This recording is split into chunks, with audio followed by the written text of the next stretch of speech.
அரசியல் இதுதானா, நடப்பது சரிதானா, கேள்விதான் கேட்க போனா. தலைவரே, நம்ம தனியா ஒரு கட்சி ஆரம்பிக்கலாமா தலைவரே? கட்சி நானும் அதான் நினைச்சிட்டு இருக்கேன். ஓகே, கட்சி ஆரம்பிக்கிறோம், பெரிய ஆள் ஆகிறோம். ஆனா நம்ம கட்சிக்கு என்ன தலைவர் பேர் வைக்கலாம்? பேர் தானே நம்ம கட்சியோட பேரு ஏகா சேகா. ஏகா சேகாவா? எந்த கட்சியிலும் சேராதோர் கழகம். ஆஹா, அற்புதம் தலைவரே. ஆனா இதை நம்ம மக்கள்கிட்ட எப்படி தலைவர் எட்டு போறோம்? அதுக்கு தானே இந்த பிரச்சாரமே. ஆக மக்களே,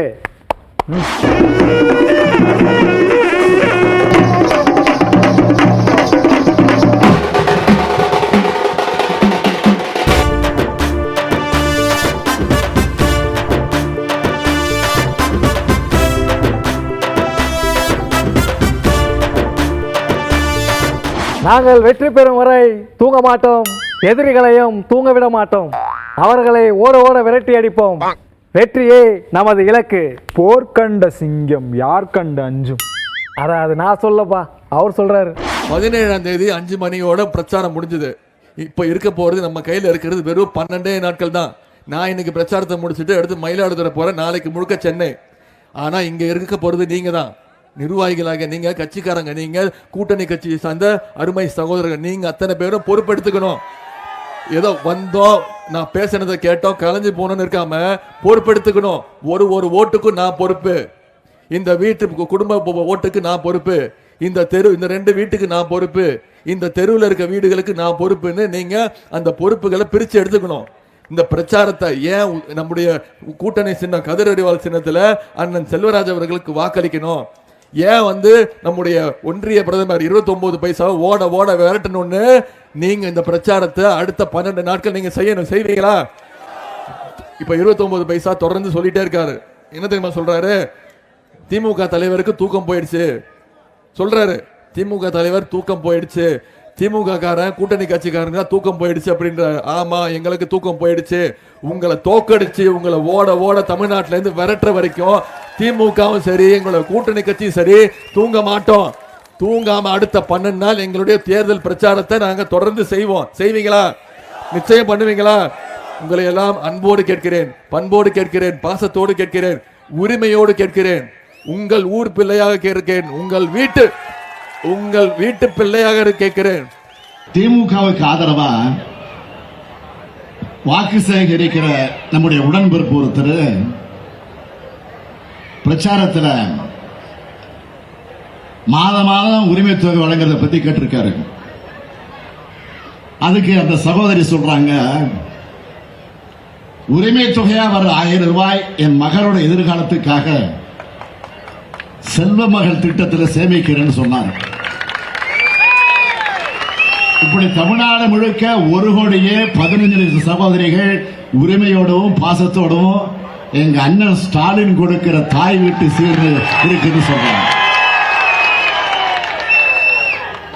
மகளிர் அனைவரும் இந்த உரிமை தொகையை தங்களுடைய பசங்களுக்கான சேமிப்பாகவும் தங்க குடும்பத்துக்கு தேவையான கல்வி மருத்துவ செலவுக்கான ஆதாரமாகவும் பார்க்கிறாங்க.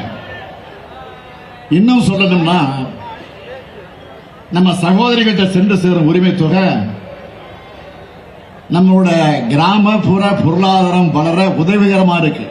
தலைவரே, இந்த கூட்டணியில இருக்கிற கட்சிகள்லாம் ஒரு ஸ்டேட்ல ஒன்னா இருக்காங்க. ஆமா, அதே கூட்டணி கட்சிகள் இன்னொரு ஸ்டேட்ல போனா வேற வேறையா இருக்காங்க. தலைவரே, என்ன தலைவரே இந்த கூட்டணி கணக்கு ஒண்ணுமே புரிய மாட்டேங்குதா? அததான் அவரும் சொல்றாரு. இந்த ஆட்சி மீது வெறுப்பு கொந்தளிப்பு இருக்கின்றது. இதையெல்லாம் மறைக்கிறதுக்கு தான் இந்தியா கூட்டணின்னு திரு ஸ்டாலின் அந்த இந்தியா கூட்டணி போர்வையில இன்னைக்கு ஒரு நாடகத்தை அரங்கேற்றி இருக்கிறார். இந்த இந்தியா கூட்டணி எப்படிப்பட்ட கூட்டணி? இன்னைக்கு பார்த்தீங்கன்னா டெல்லியில் காங்கிரஸும் கெஜ்ரிவாலும் கூட்டணி, பஞ்சாப்ல காங்கிரஸ் எதிர்த்து இன்றைக்கு கெஜ்ரிவால் கட்சி நிற்குது, மேற்கு வங்கத்தில் மம்தா பானர்ஜி தனியாக நிற்கிறாங்க, கேரளாவில் திரு ராகுல் காந்தி எதிர்த்து கம்யூனிஸ்ட் கட்சி நிற்குது, கம்யூனிஸ்ட் கட்சி இந்தியா கூட்டணியில் அங்க வைக்குது. இந்த கூட்டணிகளாம் ஆட்சிக்கு வரப்போகுது. ஒருமித்த கருத்து தேர்தலில் போட்டியிடும் போதே இல்லையே, அப்புறம் எங்க போய் பிரதமர் ஒற்றுமையா இருந்து தேர்ந்தெடுக்க முடியும்? அது மட்டும் இல்ல, 2019 திரு ராகுல் காந்தியும் திருமதி ஜோனியா அம்மையார் அவர்களும் ஒரு நிகழ்ச்சிக்கு வந்திருக்கிறாங்க. அப்போ ஸ்டாலின் பேசுகிறாரு. அப்போ 2019 நாடாளுமன்ற தேர்தல் வர இருக்குது. அப்போ பேசுகிறாரு, 2019 தேர்தலில் திரு ராகுல் காந்தி தான் நாட்டுடைய பிரதமர் வேட்பாளர் என்று அறிவித்தார். அருமையான ராசி மனிதன். எப்போ அறிவிச்சாரோ அந்த நாடாளுமன்ற தேர்தலில் காங்கிரஸ் கட்சி எதிர்கட்சி அந்தஸ்து இழந்துடுது. எதிர்கட்சி அந்தஸ்து இழந்துடுது. ஆக இந்தியா கூட்டணிக்கு யார் பிரதமர் உங்களால் சொல்ல முடியுமா திரு ஸ்டாலின் அவர்களே? ஏற்கனவே திராவிட முன்னேற்ற கழக அமைச்சரவையில் இருந்த நிதி அமைச்சர் திரு பழனிவேல் தியாகராஜன் ஆடியோவில் ஒரு கருத்து சொன்னார். திராவிட முன்னேற்ற கழகம் திமுக தலைவர், தமிழ்நாட்டுடைய முதலமைச்சர், அவருடைய மருமகன் சபரீஸ்வரன், அவருடைய மகன் உதயநிதி ஸ்டாலின் இருவரும் 2 ஆண்டு காலத்தில் 30,000 கோடி சம்பாதித்த அந்த பணத்தை என்ன செய்வது என்று தெரியாமல் தடுமாறி கொண்டிருக்காங்க என்ற ஒரு ஆடியோவை வெளியிட்டார். எல்லாருக்கும் தெரியும். அந்த 30,000 கோடி தான் எங்கேயோ புரண்டுகிட்டு இருக்குது. அந்த பணத்தை ஸ்பெயின் நாட்டிலே முதலீடு செய்ய போயிருக்கிறாரா என்று மக்களுக்கு சந்தேகம் ஏற்படுகிறது. தலைவரே, நடிகர்கள்லாம் அரசியலுக்கு வரேன்னு சொன்னா அரசியல் கட்சி தலைவர்லாம் விமர்சனம் பண்றாங்க. ஆமா, சினிமாவில் நடிச்சாலே அரசியலுக்கு வந்துடலாமான்னு கேட்குறாங்க. அப்போ புரியுது, நீ என்ன கேட்க வரேன்னு புரியுது. சினிமாக்காரங்க அரசியலுக்கு வந்தா விமர்சனம் பண்றீங்க, அதே சினிமாக்காரங்க பிரச்சாரம் மட்டும் பண்ணலாமா அப்படின்னு கேட்க வர. ஆமா தலைவரே, சொல்றேன். இருக்கு, அது வேற இது வேற. அவங்களுக்கு பிடிச்ச கட்சியில சேர்ந்து பிரச்சாரம் பண்றாங்க. ஆனா தனியா கட்சி ஆரம்பிச்சாதான் விமர்சிப்போம். ஏன்னா அதானே அரசியல். கரெக்ட். அப்போ முக்கியம் பிகிலே.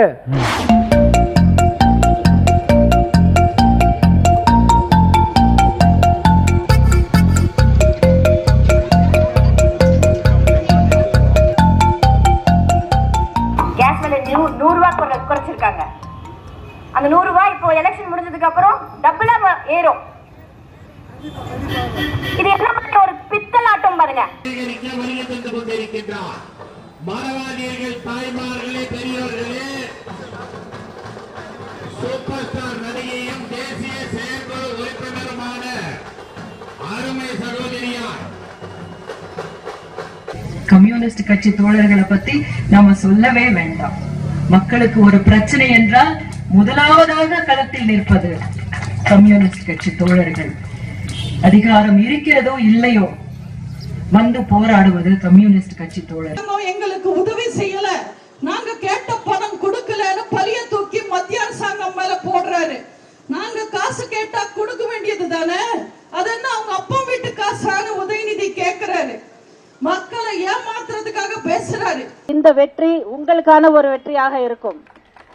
தம்பி உங்களுக்கு நல்லாவே தெரியும், இதற்கு முன்னால உங்களுக்காக அவர் பணியாற்றிருக்காரு, சேவை செஞ்சிருக்காரு. எந்நேரமும் உங்களுடைய சேவைக்காகவும் உங்களுடைய உதவிக்காகவும் அவர் தயாராக இருக்கார் அப்படிங்கிறது உங்க அனைவருக்கும் தெரியும். அரசியல்ல ஒரு ஃபேமஸான டைலாக் இருக்கு. என்னது தலைவரே? அரசியல்ல நிரந்தரமான நண்பனும் இல்ல, நிரந்தரமான எதிரியும் இல்ல. சூழ்நிலை மாறிட்டே இருக்கும்.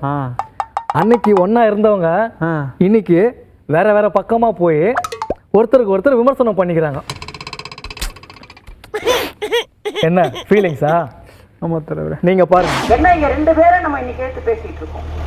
ஒண்ணு மரியாதைக்குரிய என்ன தங்க தமிழ் செல்வன் நம்ம கூட இருந்தவர் தான். என்ன பண்றது, விதி பேசித்தானே ஆகணும். சேராத இடம் நல்லா சேர்ந்திருக்காரு, அதை சொல்லித்தானே ஆகணும். அவர் இருக்கிற திமுக கூட்டணி. இன்னொன்னு உலகத்திலே துரோகத்திற்கு மறுபெயர் யாருன்னா, குள்ளநரித்தனத்துக்கு மொத்த உருவம் யாருன்னா, நன்றிங்கிற வார்த்தைக்கே அர்த்தம் தெரியாம அலிபாபா 40 திருடர்கள் வந்த PS வீரப்பா தலைமையில் இருந்தாங்களே 40 திருடர்கள், அதை போல 40 திருடர்கள் இருக்க ஒரு கும்பல் எடப்பாடி தலைமையிலும் உதயகுமார், அங்க இருக்கிற செல்லூர் ராஜு போன்ற அந்த 40 திருடர்கள் கொண்ட ஒரு கூட்டணி தான் இன்னைக்கு எடப்பாடியார் தலைமையில வந்து நிற்கிறார். பாஜகவுக்கு யார் கூட்டணியில் இருக்கிறார்கள்? ஒற்றையால் தான் இருக்கிறார்கள். ஒரு சில பேர் தான் இருக்கிறார்கள். யார்? ஒற்றை ஒரே ஆள் தான். பாஜக பெரிய கூட்டணியை போல அவர்கள் காட்டிக் கொண்டிருக்கிறார். ஆனால் ஒற்றையால் டிடிவி தினகரன் ஒரு ஒற்றையால். டிடிவி தினகரன் சொல்கிறார் 10 ஆண்டு காலம் பாஜக ஊழல் இல்லாத ஆட்சி நடத்தியதா. இதை சொல்லுகிறவர் யார்? சின்னத்திற்காக ஊழல் செய்து சிறைக்கு போன டிடிவி தினகரன் பாஜகவுக்கு சான்றிதழ் தருகிறார். வெக்கமாக இல்லையா? இப்படி ஒரு சான்றிதழ் உங்களுக்கு வேண்டுமா? பாஜக நிர்வாகிகளே சிந்தித்து பார்க்க வேண்டும். இன்னொருவர் பன்னீர்செல்வம் சொல்கிறார், எங்கெல்லாம் அநீதி நடக்கிறதோ அங்கெல்லாம் நான் விஸ்வரூபம் எடுப்போம் என்று சொல்கிறார். நீங்கள் விஸ்வரூபம் எடுத்தாலும் சரி அல்லது பாபநாசம் எடுத்தாலும் சரி படம் ஓடாது, உங்க படம் ஓடாது. உள்ளபடியே விஸ்வரூபமும் பாபநாசமும் எடுத்த கமலஹாசனே டார்ச் லைட்ல பேட்டரி இல்லாம அறிவாலயத்துல மண்டிட்டு கிடக்கிறார். நீங்கள் விஸ்வரூபம் எடுத்தால் என்ன, பாபநாசம் எடுத்தால் என்ன, பன்னீர்செல்வத்துக்கு பராபரம் கொடுத்து கடைசியிலே அந்த தொகுதி மக்கள் அல்வா கொடுக்கத்தான் போகிறார். தலைவரே, பிரச்சாரத்துல அவங்க பாட, வேட்பாளர் தாளம் போட கச்சேரி களை கட்டுது தலைவரே. Is it?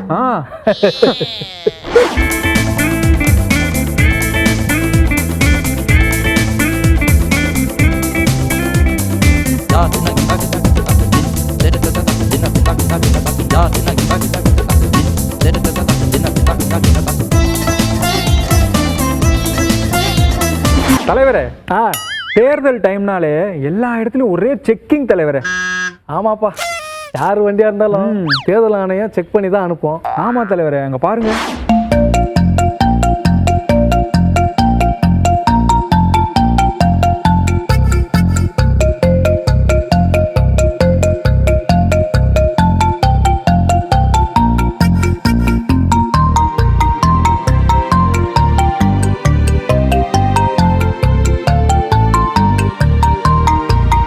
தலைவரே, தேர்தல் பிரச்சாரம் அனல் பறக்குது. தேர்தல் பிரச்சாரம் அனல் பறக்குதோ இல்லையோ, அந்த வெயில் பட்டையை கிளப்புது. ஆமா தலைவரே, அந்த வேட்பாளரை பாரு. எல்லாரும் கைச்சலுக்கு ஓட்டு போடணும். வெயில் தாங்கல, உங்களுக்கும் தாங்கல, எங்களுக்கும் தாங்கல. ஆமா, நாங்க எலெக்ஷன் ஜெயிச்சு வந்து நிலவுல உட்காந்து அக்கா அம்மா காப்பி உண்டு. எனக்கு ஒருத்தர் காப்பி இல்லை, ஒன்றும் இல்லடா, ஒரு கலர் கூட இல்லடா. ஏப்பா, நம்ம ஆளுங்க இல்ல இந்த சில்க் சால்வியை தயவு செஞ்சு வாங்கி போடாதீங்கப்பா சாமியா. ஒரு ஆரஞ்சு மிட்டாய் கூட வாங்கி கொடு, வெயிலுக்கு நான் பாட்டு திட்டுக்கு போறேன். இந்த சில்க் சால்வில யாரு பொத்த போறா சொல்லு? அப்படியும் பொத்திக்கிட்டு இருக்காங்க. அதாவது வாய்ப்பாடு இல்லாட்டி புஸ்தகம் இல்லாட்டி மிட்டாய் வாங்கி கொடுத்தா நான் 4 பேருக்கு கொடுப்பேன். இந்த சில்க் சால்வை யாரு கொடுக்க போறது சொல்லு? அன்பா செய்யறீங்க பாவம், நீங்க செய்யறது யாருக்கும் பிரயோஜனம் இல்லாம போகுது. 10 ரூபாய்க்கு இந்த காட்டன் துண்டு போட்டீங்களா தோட்டுறதுக்கு பயன்படும், 4 சனத்துக்கு பயன்படும். இந்த சில்க் சால்வை எங்கேயும் வாங்காதீங்க இனிமேல் பட்டு. இல்லாட்டி ஒரு எலுமிச்சை மரத்தை கூட ஜூஸ் போட்டு குடிச்சுக்கிறேன் நான். ரைட்டா? எனக்கு மட்டும் இல்லை, எல்லாருக்குமே. ஏப்பா சும்மா இருக்க மாட்டியா? வேறங்க பொழுதனைக்கு எல்லாம் இருக்கிறாங்க, என்ன நீ மட்டும் சொல்லிட்டு டிரான்ஸ்ஃபார்ம் கேட்ட உடனே செஞ்சு கொடுத்தீங்களா? அதேங்க சொன்னீங்க, சரி செஞ்சு கொடுத்துருவாங்க. கேட்டோன்னு எல்லாம் செஞ்சு கொடுத்துக்கிட்டு இருக்கேன். இது நீ இப்போ அரசியல் கட்சி அப்புறமா ஓட்டு கேட்குறப்ப நீ மட்டும் டொக்கு தூக்கி நாங்கள் வாங்குவோம். அது மாதிரி டிரான்ஸ்ஃபார்மரை செஞ்சு கொடுத்தேன். பார்த்துக்க, ஓட்டு முழுசாக ஓட்டை வாங்க பாரு. எல்லா பேரும் கொடி தூக்குறவங்க முக்கியமில்ல, ஓட்டு வாங்கணும் மக்கள்கிட்ட. ஜெயிச்சிருமா. நீ மாதிரி 4 நாள் போனீங்கன்னா எங்களை அனுப்பி விட்டுருவாங்கடா. நீங்கள் என்னை தேர்ந்தெடுத்தால் உங்கள் கூடவே இருப்பேன். உங்களுக்கும் எனக்கும் ஓர் பந்தம் இருக்கிறது. அந்த கட்சியும் ஓட்டு போடுங்கள், இந்த கட்சியும் ஓட்டு போடுங்கள், கூட்டணி கட்சியும் எனக்கே ஓட்டு போடுங்கள், ஏன் எதிர்கட்சியும் எனக்கே ஓட்டு போடுங்கள். தலைவரே, ஆமாம், கேட்பது எனது உரிமை, அதை கொடுப்பது உங்கள் கடமை. வாங்க வாங்க எல்லாரும் இங்க வாங்க. ஏன் இதை சொல்றேன்னா, பிறகு கூட வாசம் மாறு, ஆனா தவசுக்குள்ள வாசம் மாற மாட்டா. சொன்னதுதான் நிச்சயம் உங்களுக்காக வந்து உழைச்சி சேவை செஞ்சு உங்களுக்காக உங்களோட வாழ்வாதாரத்தை உயர்த்துறதுக்காக முரசு சின்னத்தில் இருந்து எனக்கு அஇஅதிமுக கூட்டணி வேட்பாளராக நின்று தலைமுறை உங்களுக்காக உழைக்க தயாராக இருக்கிறேன். மக்களாக நீங்கள் சிந்தித்து இந்த தேர்தல் சிந்தாமல் செல்லாமல் அனைவருமே முரசுக்கு போடணும்னு உரிமையோட நான் கேட்பேன். கேட்பது என் உரிமை, கொடுப்பது உங்க கடமை.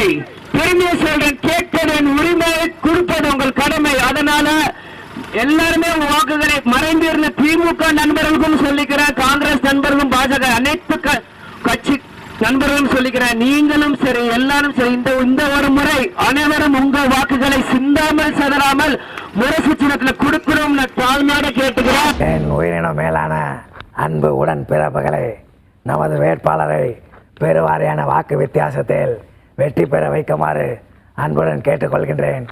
நாளை நமதே, நாற்பதும் நமதே. சூப்பர் தலைவரே, கலக்குறீங்க. நான் கலக்கலப்பா, அவரு கலக்குறாரு. இவரா வந்து இருந்தாருன்னா என் உயிரிடம் மேலான அன்பு உடன்பிறப்புகள் இங்கே கூடியிருக்கின்ற உங்களை எல்லாம் சந்திப்பதிலே இந்த கடலாளத்தில் இருந்த மகிழ்ச்சி.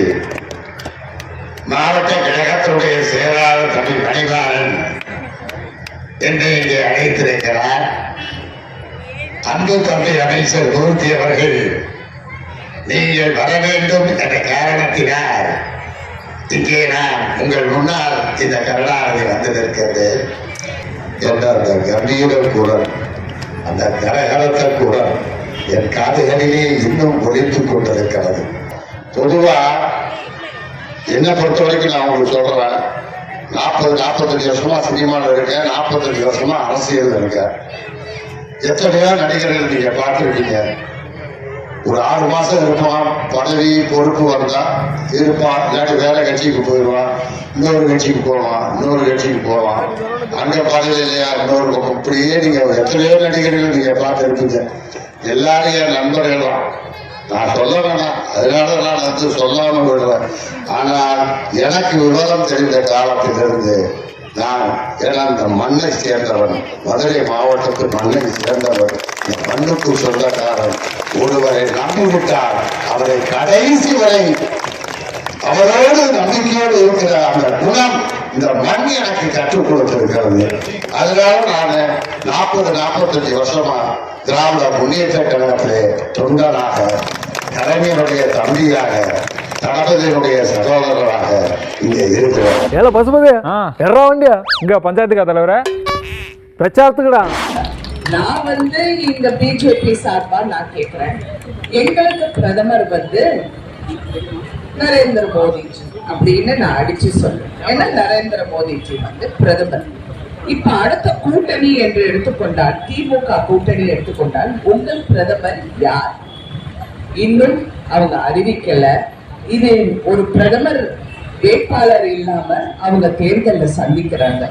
அது ஒரு பக்கம். அதனால அவங்களுக்கும் ஒரே வாக்குவாதம். சரி இல்லைங்க, எங்க பிரதமர் செய்வார், அவர் ஜெயிச்சார்னா அவர் செய்வார்னு அவங்க சொல்றாங்க. ஆனா அவர் ஜெயிக்கிற வாய்ப்பு இருக்கிற மாதிரி யாருமே அந்த ஒரு கருத்து இல்லை. அது உண்மை.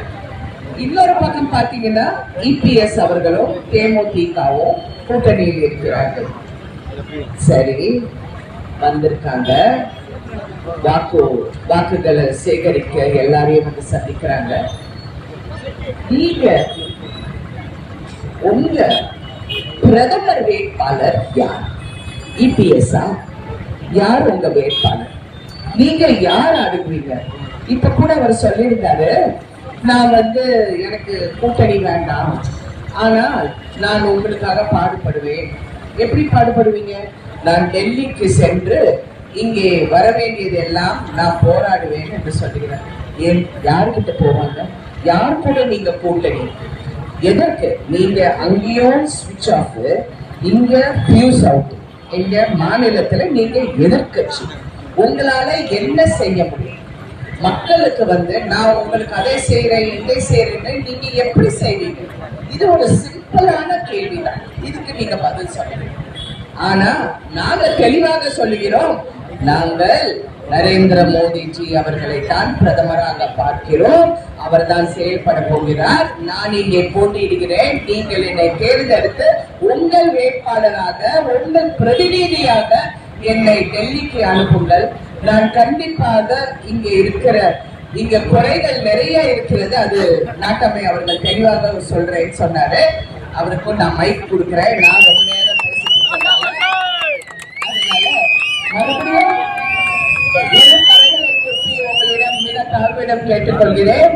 தாமரை சின்னத்துக்கு வாக்களித்து எனக்கு ஒரு வெற்றி வாய்ப்பை தாருங்கள். தலைவரே, தேர்தல் திருவிழால என்னென்ன கலாட்டாலாம் இருக்கு?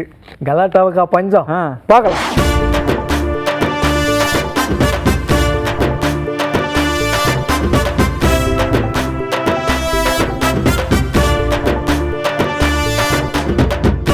தலைவரே, நிறைய பிரச்சாரம் பார்த்துட்டோம். இன்னைக்கு தான் கட்சிக்கும் பேர் வச்சிருக்கோம். அதனால கட்சி பணிகள் நிறைய இருக்கு. அதனால மாப்பு இதோட ஸ்டாப். நன்றி, வணக்கம். அரசியல் இதுதானா, நடப்பது சரிதானா, கேள்விதான் கேட்க போனா